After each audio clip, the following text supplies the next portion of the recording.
Good afternoon, students. This is Professor Inglet. I am going to go through a classical argument essay today and take a look at the different elements of the classical argument as we move through or progress through the essay. Let me share my screen. All right, and pull up the classical argument. This essay is in our class if you want to take a look at it at a later time. We begin with the classical argument, last name, first name, last name of the author. This is from Professor Farr's class, English 1213, and the date, April 2022. You don't need to have classical argument there. That doesn't need to be there. Last name, obviously, page number, and a good title, a catchy title, Police Brutality, Acknowledgement and Reform. I like that title. We begin with an introduction to the topic of police brutality. And the author begins with, I'm gonna use the author as a female. So the author uses some statistics at the beginning of the essay. Since 2013, police have killed about 1,100 people a year. 2021 is one of the deadliest years on record, 1,136 people killed. Here we have the title of the article in parentheses, no progress since George Floyd. You would put the author there, but evidently isn't an author, so you go to the title. In this case, consistency is not favorable. It seems America has done nothing to combat these deaths. Despite this alarming police-related citizen death rate, police brutality still is not being fully acknowledged by all American citizens. Tragically, for some, it is accepted as norm, exempt from change. Without realizing the extent of police brutality, there will continue to be a division between the supposed protectors and the people who need said protection. And then we have the thesis statement of the entire essay. Police brutality should be addressed because it disproportionately affects Black people. The policing system is outdated and public perception of police personnel needs to be improved. So this is called a three-point thesis statement, if you will. Police brutality should be addressed. Why? One, it affects Black people disproportionately. Two, the policing system is outdated. Three, public perception of police personnel needs to be improved. The next section of the classical argument is called the history section or the narration section. I like to call it the history section. Anyway, the narration section, she begins with a story of Rodney King. So unfortunately, police brutality is not a novel issue, and police officers have been known to use extreme and unnecessary means of apprehension. One notable instance of police brutality is the gruesome beating and armed assault of Rodney King in 1992. So in the narration section, she tells a story about Rodney King. That's the first story that she tells. Although King survived his attackers, this is significant because it incited the LA riots, in which the public was very visibly and vocally enraged by the senseless killing. Aside from just the use of excessive force, brutality involves the use of other harmful deterrents, tear gas, rubber bullets, and pepper spray during peaceful protests or gatherings. So that's the first story that she tells. She tells the story of Rodney King. Then she moves into the discussion of police brutality using different features of police brutality, tear gas, rubber bullets, and pepper spray. And then she moves into a third story. Michael Brown, Freddie Gray, and George Floyd were all killed by police, and their death inflicted riots, protests in their cities. So we have another story there. And then finally, she ends the history section, the narration section, with some definitions. Merriam-Webster dictionary defines the word brutal as harsh, severe, or grossly ruthless or unfeeling. Police brutality is egregious and goes directly against the sworn duty of cops to protect and serve all American citizens. While everyone is affected by this violence, the names aforementioned were African American, and data and statistics show that this group is substantially targeted and impacted more. So we have a very thorough narration section of the essay. The next section of the essay is the argument itself, or the claims or subclaims. So we have the first claim here. The first reason police brutality should be addressed is a claim of judgment stating that police brutality disproportionately affects African Americans. That's also the first part of the thesis in the introduction paragraph. So we have the claim, and then we have evidence following the claim. A study in 2019 used police-related death data, fatal encounters, and statistical analysis to find that Black men are about twice more likely to die by police. So twice as likely as the evidence. And Black women are almost twice more likely to die by police compared to their white counterparts.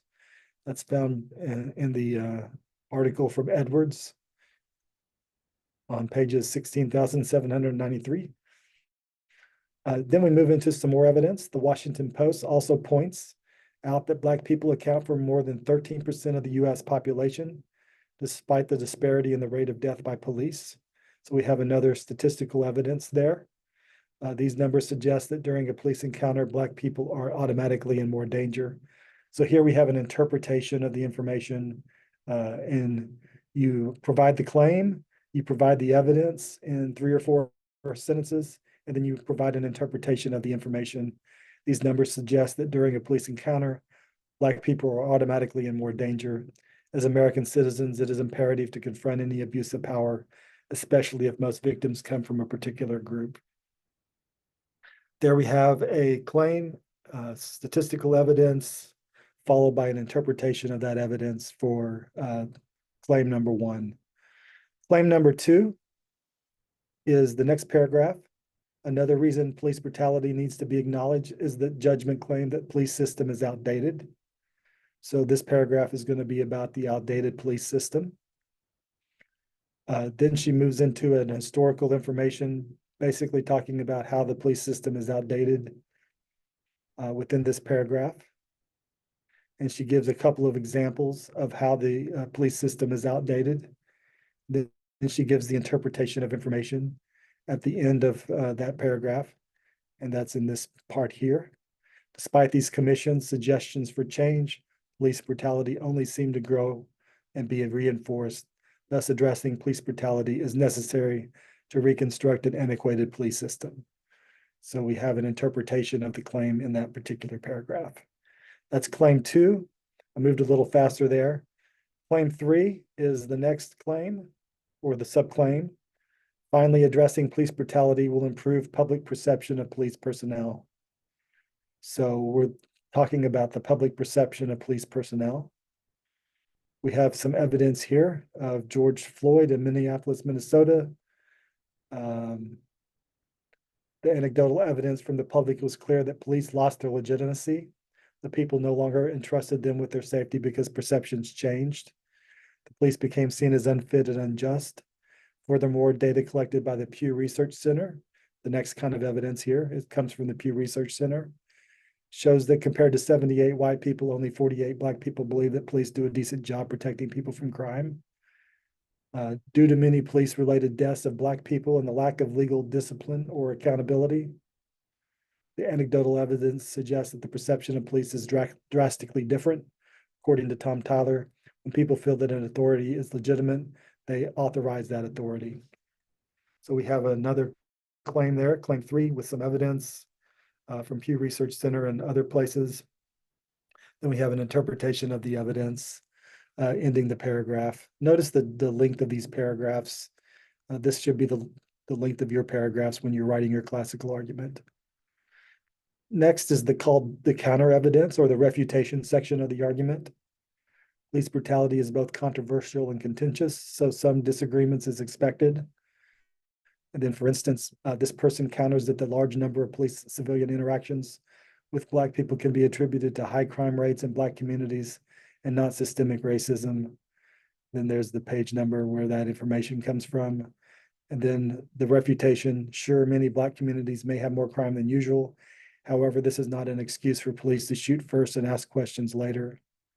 The appropriate non-life-threatening protocol should be followed regardless of the person's race. I would suggest that this counter evidence section is not lengthy enough for me. I would want a little bit more evidence to prove the counterpoint within this particular argument. Finally, a conclusion. You don't have to say in conclusion, you can just start with acknowledging. Acknowledging police brutality will ultimately enhance public safety. The most obvious and straightforward solution is holding corrupt cops. I would prefer police officers than cops. Corrupt police officers accountable and refusing to allow police a free pass for murder. It is pertinent that these tragic losses are faced head on and not avoided or hidden. Perry Lyle and Ashraf M. Esmal quote the late acclaimed writer James Baldwin, "Not everyone face can be changed, but nothing can be changed until it is faced." It's kind of fun to have a quote at the end of your paragraph. And then finally, your last point. Everyone should agree that addressing the police brutality in America is crucial and must not be ignored. So that's the end of the paragraph where she talks a little bit about a solution. In the comment, it says, where is a solution paragraph? Maybe there needs to be a little bit more solution in this particular paragraph to the police brutality issue. On a separate page is the works cited page. And here we have the various cited sources in alphabetical order, double space with hanging indentation within the sources. So that's an example of a classical argument, and that's my quick rendition of the classical argument for you today. I hope this helps you understand the classical argument structure in more detail. Let me know if you have any questions at jinglet@occc.edu. Thank you for attending today.